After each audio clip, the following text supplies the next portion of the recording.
Uh, if you guys didn't pick up a handout, so the handout that you came in, that's over there by the phones. This is worksheet 6. So worksheet 6 will be the morning review worksheet that I'm going to do tomorrow at 7:30. I did not print out the key for this, but it's on the website under tomorrow's date. So I'll send out a remind this afternoon about your quiz tomorrow, as well as the link to my uh, webpage so that you can check the key if you want to work through it tonight. But I'll work through it tomorrow, 7:30. Uh, so today I want to do some problems dealing with rate in, rate out, since the quiz next Tuesday will be 3 FRQs. There'll be a rate in, rate out, there'll be a solving differential equations, and there'll be a Riemann sums. Uh, so we'll work through, we'll spend about 20 minutes going through a couple of problems between page 9 and 12. And then second half of class, the handout that I gave you yesterday that has worksheet 5 in it, we'll go through that as a final preparation for tomorrow's quiz. And then Thursday, I'm going to check packet 2, page 7 through 12. But I'll send out a reminder tomorrow afternoon so that you'll remember that I'll be checking those pages on Thursday. All right. And then the rest of the week, we'll just be working through this packet. And then Monday, I'll give you the multiple choice packet. Tuesday is your quiz, and the following Friday is your partner quiz, multiple choice. Okay. All right, so have your calculators out.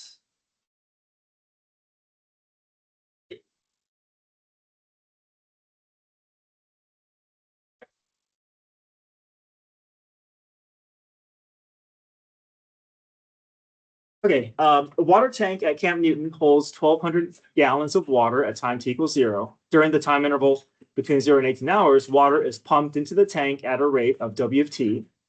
Okay. And then during the same time, water is removed from the tank at a different rate, R of t. So we want to be able to plug this into our calculator. But these are all written in that shorthand form or that abbreviated form without parentheses. So I think most of our calculators require us to put that exponent outside a set of parentheses. So let me rewrite W of t in a way that is more suitable for how our calculator is going to handle it.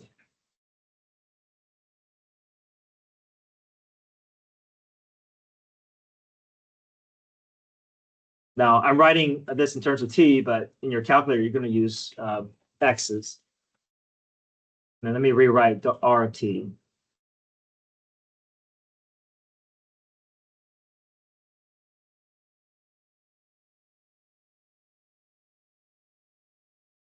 So this is how most of our calculators will need to handle the exponents. Okay, so part A, it says, is the amount of water in the tank increasing at time t equals 15? Why or why not? So I think the strategy here is we can plug 15 in for W and R and see which one produces the higher value, right? Because whatever produces the higher value will be the higher rate, and whatever the higher rate is going to indicate, is the water level rising or is it falling? Because if W is greater than R, then more water is coming in than what's leaving, and then we can conclude that our water level is rising. But if R is greater than W at 15, then the rate at which water is leaving is greater, so therefore the water level should be dropping. So no derivative here because W and T are already at the level that we want. So I'm going to have Y1 hold W of T. I'll have Y2 hold R of T, and I'll just compare W15 with R of 15. And again, we're always using X in our calculator, even though on paper we have T.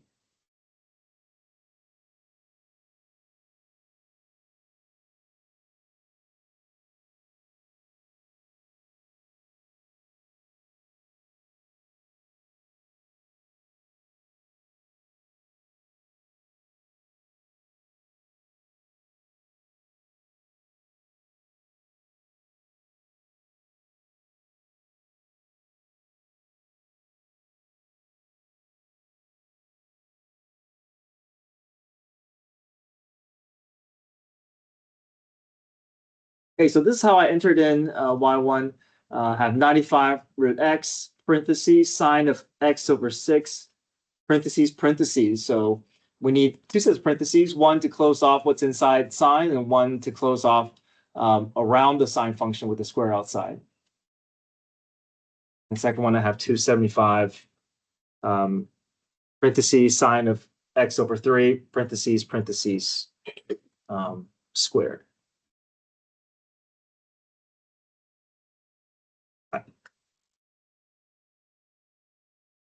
Alpha trace, I'll compare y of 15, y sub 1 to r w of 15 with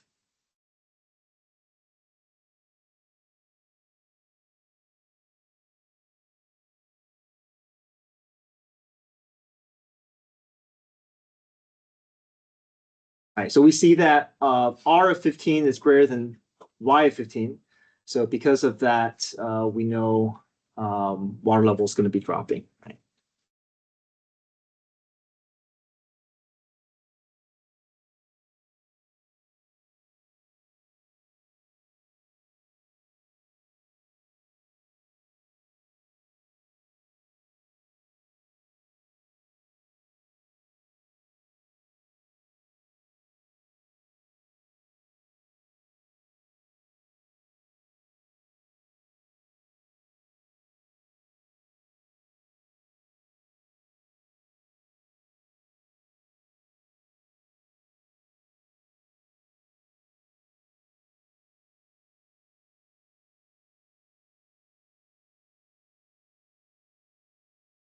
Right, part B, to the nearest whole number, how much water is in the tank at time t equals 18?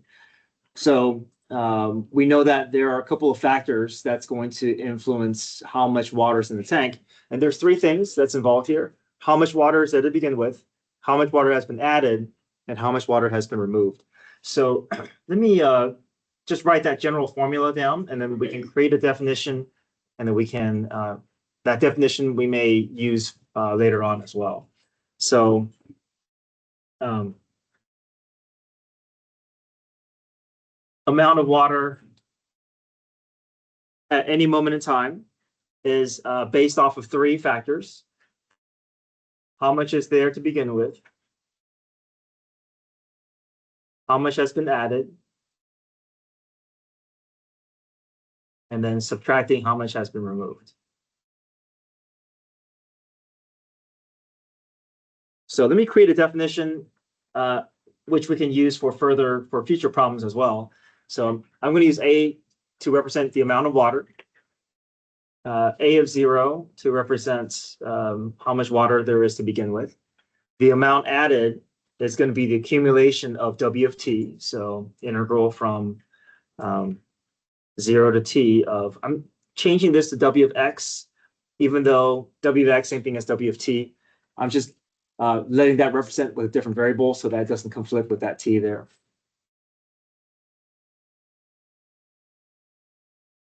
R.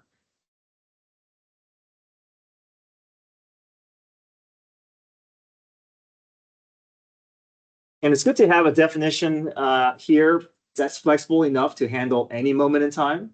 And then we can adapt it for any moments that we want to test later on. But now let's do A of 18. We want to figure out how much water there is in the tank 18 hours in.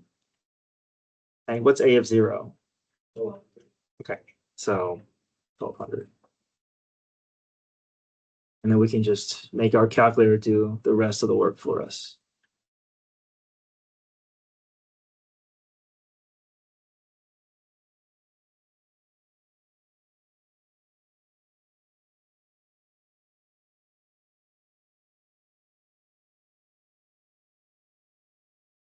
Okay, so math 9.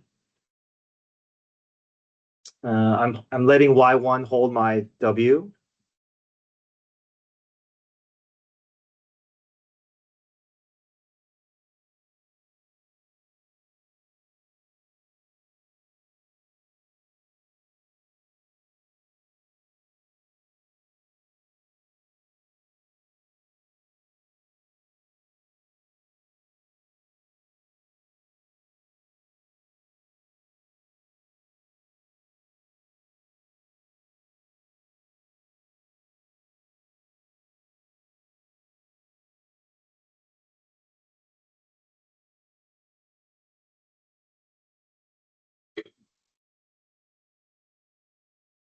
rounded it to 1310.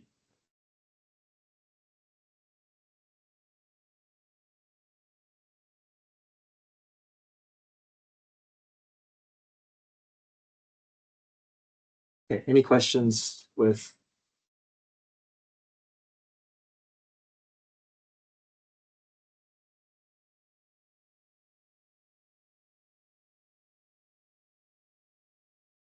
Okay, part C, at what time between 0 and 18 is the amount of water at an absolute minimum? So here, they're trying to get us to use what? Yeah, extreme value theorem. So extreme value theorem says test endpoints and test critical points. Well, how do we find critical point? Critical point is where our derivative is equal to 0. So we're going to create a prime, set a prime equal to 0, find those critical points, and then we can test endpoints and critical points. Okay. We already have one endpoint, so we can use that data later. EBT, so we're going to test endpoints and critical points. Okay. Again, critical points is where a prime is equal to 0. So let's build a prime and then figure out when is a prime equal to 0. So a prime. So we're going to go through each term and build the derivative. A of 0 becomes what? The 0, okay? And the derivative of integral of w of x, we can use second theorem. We know that integral and d derivative notation cancels out. It just becomes w of t. And the derivative of this expression, it's going to wipe out the integral. It's just r of t.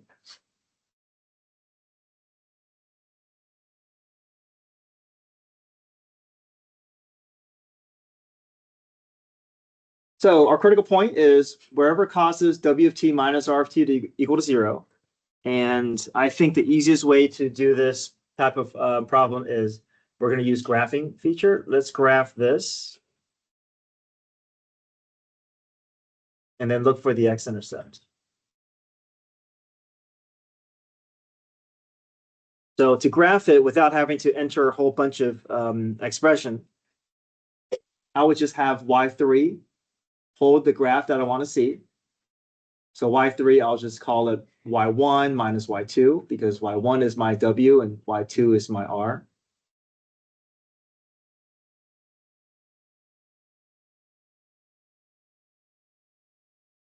And I'm going back and I'm going to be unhighlighting y1 and y2, so I'm not having to look at multiple graphs all at the same time. I still want to hold on to y1, y2 to reference it, but I don't want to see that graph to conflict with what I'm trying to focus on. Okay. Now I may need to adjust my window, so I'm going to guess what my window is going to be. First off, I know that my min and max, my t value is between 0 and 18, so I'm going to adjust my x min, x max to be 0 to 18. Maybe I'll just go to 20 so I can just have it so I'm not staring at the edge of the diagram. Just want to give myself a bit more room. And then for my y min and y max, if you look at your equation here, your equation is close to the hundreds, right? So let me just say negative 100 to 100 just so I can, because those are y-intercepts and they're probably going to, and then if this is not large enough, then I can go back and adjust. Okay. But right now I'm just doing a rough estimate just so I can have something to work off of. Right. And if you're adjusting your window, you're only playing with these four numbers: x min, x max, y min, y max. Don't play with the other scale values. Okay, hit graph. Let's just see if we can. So that's pretty good. It's easy enough for us to trace. If that feels too steep for you, then you can go back to your window and maybe make that x min, x max negative 200, 200. But I think negative 100 to 100 is fairly reasonable to allow us to find that. So we only care about if it crosses. I don't think it crosses at that point. So I'm going to use second trace, 0. I'm going to pick a point to the left of my first x-intercept. Hit enter, pick a point to the right, hit enter, and I get 6.4948. Then my second critical point, pick a point to the left, pick a point to the right.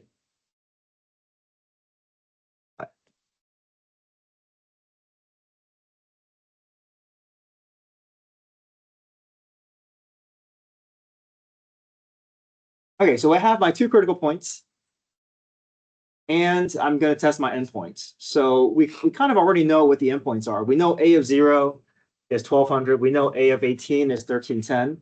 So we just need to find the amount of water at in the tank at 0.64 and at 12.9. So we can go back to our original formula and then plug into this definition and just replace our upper bound T's with 0.64 for the first the amount at this T value, and then repeat the process for the amount at 12.9.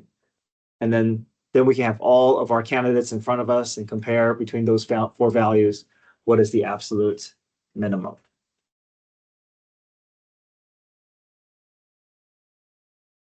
Okay, so try that, see if you're able to get the same result that I got.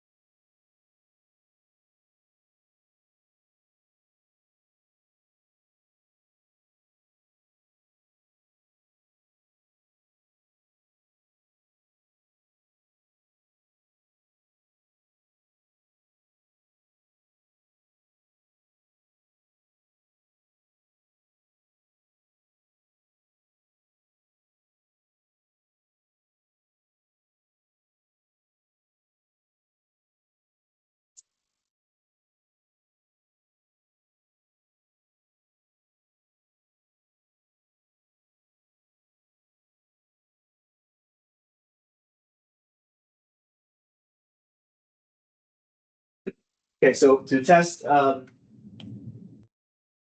sorry, this is 0.6, sorry, not 6.4.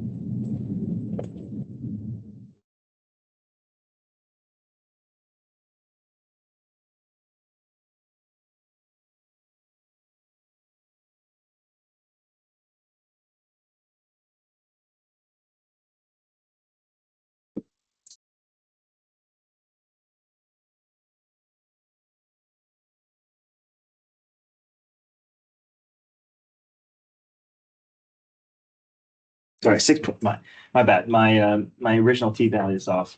6.49.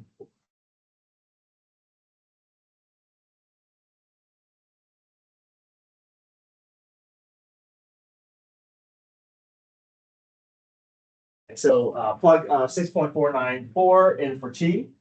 Find the amount of water added in that 6-hour period. Subtract out the amount of water removed in that 6-hour period. Add that to 1200. We should get 525. 12 hours in. The amount of water added in that 12-hour period. Subtract the amount of water removed in that 12-hour period. Add that to 1200. We get 1697.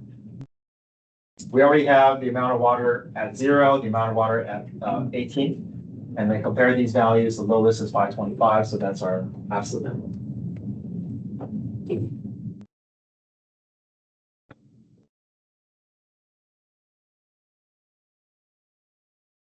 Okay, so this is the general pattern for these rate in, rate out problems, where you create a definition and then critical point and then extreme value theorem. Okay, part D, when T is greater than 18, so past 18 hours, no water is pumped into the tank, but water continues to be removed at a rate R of T until the tank becomes empty. Let K be the time at which the tank becomes empty. Write but do not solve an equation involving an integral expression that can be used to find the value of K. So we know that 18 hours in, there's 1,300 gallons of water, and then there's after 18 hours, no more water is pumped into the tank, and then we're just relying on how long will it take for this water to drain if we're just using that R of T equation. So the formula will look like this. Okay. We want to figure out from 18 to K, however long it takes for R of T to drain out 1,310 gallons. And when that time value is reached, then we know that our tank will be empty.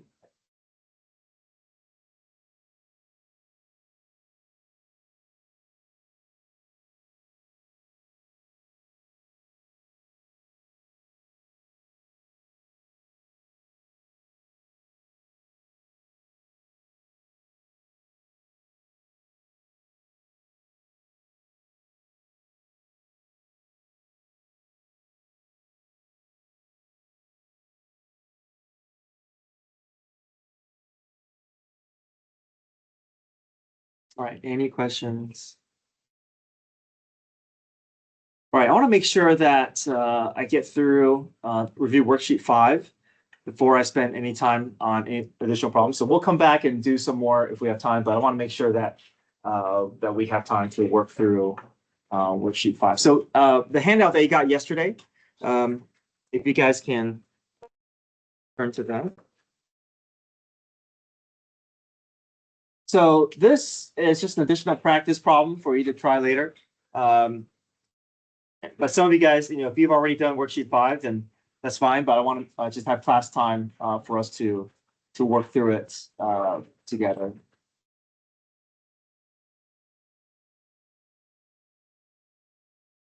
It's the half worksheet that you picked up yesterday. Okay, yeah.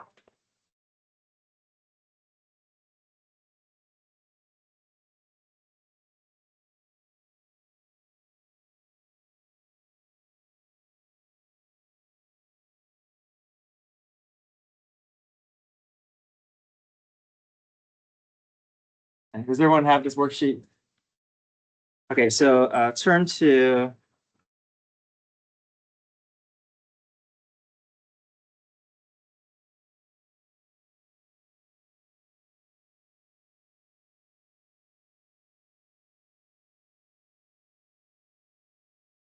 all right. So this is the graph of F. Find H of 0, H prime of 0, and H double prime of 0. So if I want to find H of 0, I have to involve my starting point.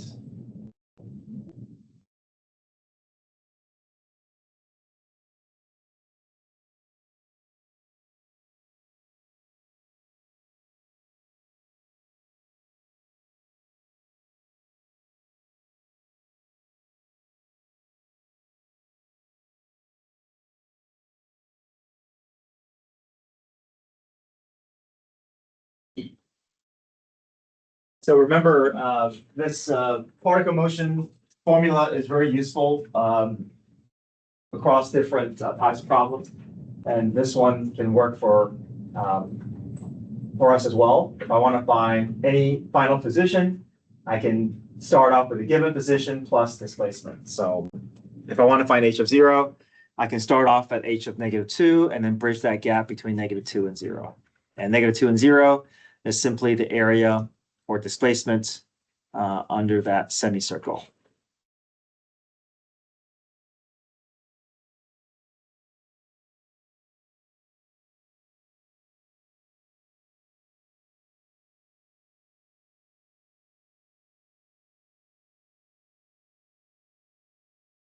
Okay, next up, H prime of 0. Well, this is the H prime graph here. So this is F, and F is the same as H prime. So H prime of 0 is simply the order pair, the y value of this F graph. So H prime of 0 will just be F of 0, and F of 0 will just be 2.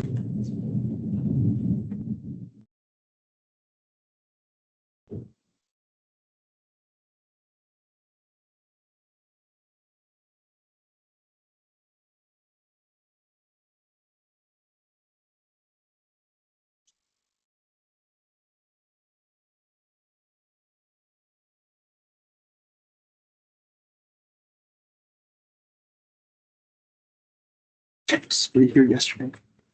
We're just going through this worksheet that I did that yesterday.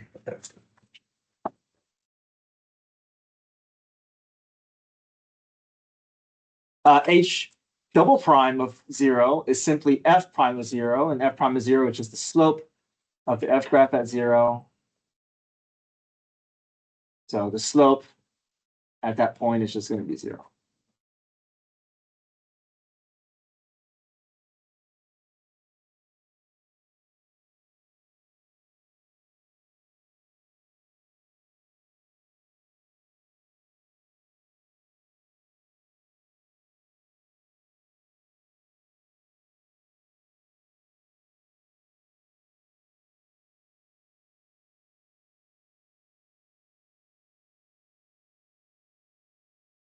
Okay, next part, part B. On what interval between -7 and 5 is the graph of h, both decreasing and concave up? So we know that we're looking at the h prime graph. So label your derivative graph accordingly. Create your slope sign line and create your concavity sign line. Yes. For part of your work, you have to create the timeline because if you know that it's decreasing when it's negative and then concave up when it's increasing, you just look at the graph and Yeah, you don't have to show that, but I think it's going to be beneficial later on when we're doing extreme value theorem. So so it's up to you. But I'm going to encourage that we build those sign lines just because it's visually I think it's helpful for us. But if you don't do it and if you still get the answer right, then I won't take off any points.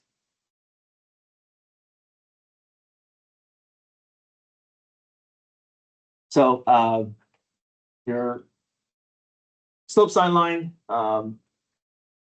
remind yourself that anything above is positive slope, anything below is negative slope.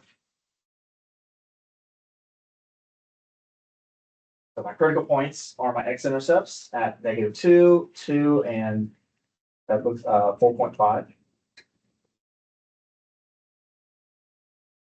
Whatever is above is positive slope, whatever below is negative slope.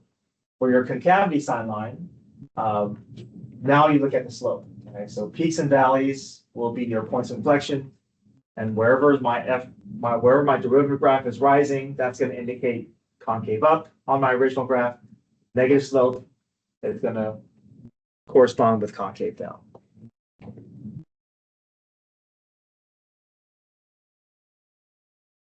Okay, so let me make sure that you're comfortable with reading a slope sign line and being able to create your slope sign line and your concavity sign line based off of your derivative graph.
Okay, next up, well, so if we line up our sign lines, we can see that where our graph is going to be exhibiting negative slope and concave up, it's going to be on that interval from -7 to -2.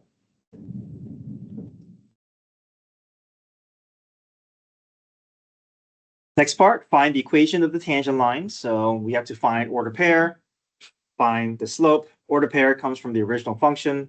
Slope comes from the derivative, but to get to the derivative, hopefully we can see, okay, this is f times g. We have to go through product rule. But then within product rule, that g of x over 2 is a little bit of chain rule there as well. So we're going to build our derivative. Once our derivative is built, we can plug 4 in to get our slope.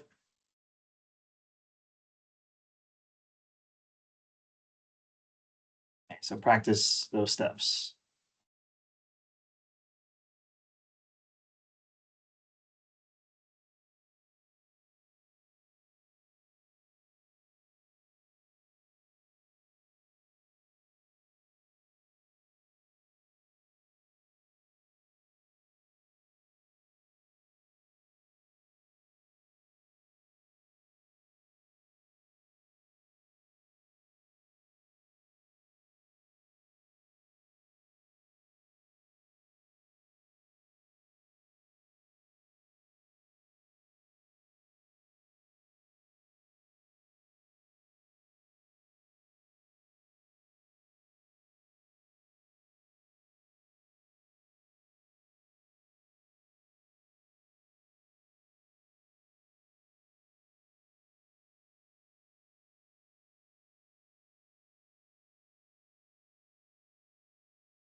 And you're pulling your values from either the graph or the table, depending if it's asking about f or pulling from involving g.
Okay, next page, whenever you're ready.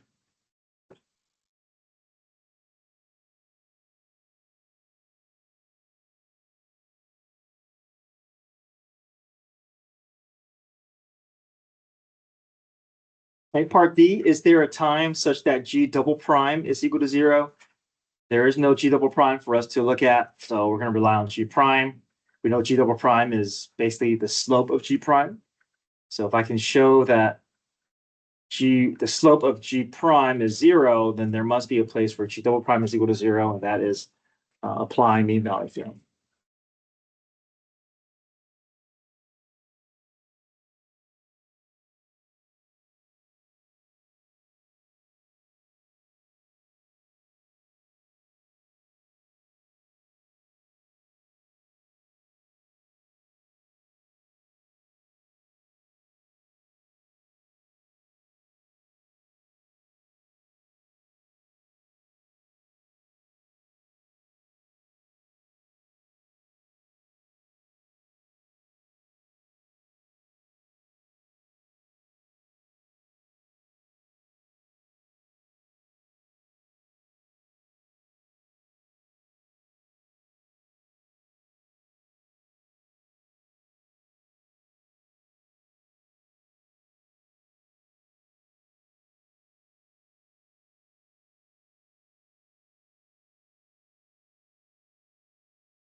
Let me walk through part E here. If we see a limit problem, if it's approaching a real number, we should always plug in first. That should always be the first thing. So if I plug 2 in for x, I get e to the g of 2 minus e to the fifth over 2 minus 2. G of 2, if you look at your table, that's equal to 5. E to the 5 minus e to the 5 is 0. 2 minus 2 is also 0. If you get 0 over 0, that indicates that indeterminate form, that basically incomplete, inconclusive result. So we can evaluate something at indeterminate form if we go through L'Hopital's rule. So L'Hopital's rule says, take the derivative of the numerator separately, take the derivative of the denominator. That should give us a new expression for us to reevaluate our limit and see if that will get us any closer to a real number. So if I get 0 over 0, I'm going to look to L'Hopital's rule. So I'm going to find the derivative of e to the g of x. E to the g of x, that's in the form of e to the u. And the derivative of e to the u is e to the u times u prime. E to the 5 is a constant, so that will drop to 0. X is a variable, x to the first power. That's x derivative is 1. 2 goes to 0. And now I have a new expression for me to reevaluate my limits, replace all the x values with 2. And that does lead me to a real number, so we can stop and say that real number.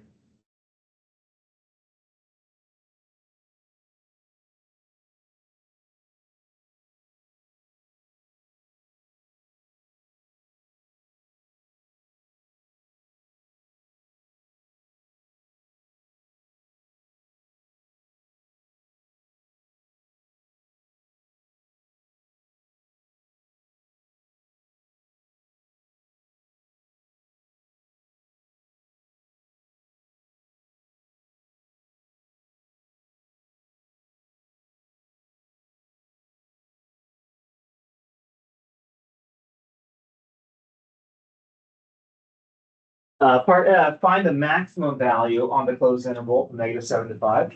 So if we look back at our first page, we have our slope sine line. Our slope sine line, we can pull our critical points. It's only asking for max, so we only need to pick out relative maximum from our slope sine line. So we could test all these points here, but we're just doing additional work that we don't have to. So I'm going to test 4.5, -7, and 5. And they all will go into my final equals initial plus displacement. But I'm going to have to do a little bit more work in terms of getting all the area or displacement that I need. So I'm just going up and finding the areas of those triangles and the semicircle. And I'm just putting each of those critical points and endpoints through that final equals initial plus displacement. So I could find those order pairs and then compare them to see which one produces the highest y value.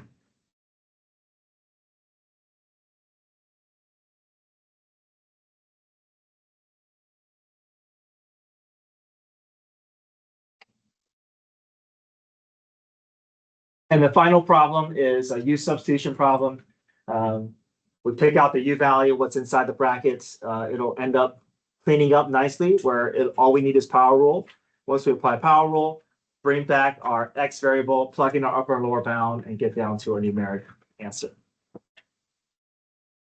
So tomorrow morning, I'm going to go through worksheet 6.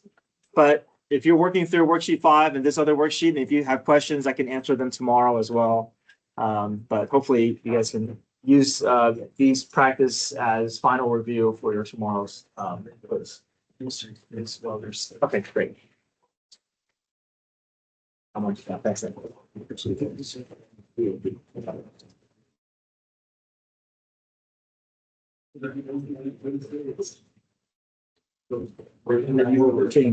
have your homework last night? Yeah.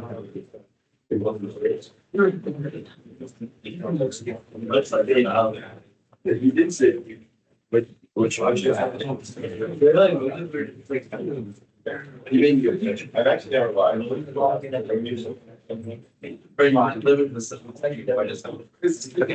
Good. And if you get a chance to do packet soon, if not, just show me on Thursday. Yeah, can you show me my packet one? I didn't realize I never have to do that. Can you show everything to me on Thursday? Gotcha. Thanks, guys. Study for your quiz. See you tomorrow. Easier. Have a good day. I didn't do it. You do, yeah. Do you have, but do you have your packet too, though? Yeah. Okay, yeah, just show, and then, I'm checking up to page 12, so show me those pages, 1 through 12 on Thursday. And then, there was a handout, worksheet 6, if you want to pick that up, that's for tomorrow morning help session. Yeah, I was talking, he said he's not gonna tell just because you're out of quiz. that's quiz. But, you know, it states, so, not before this or anything.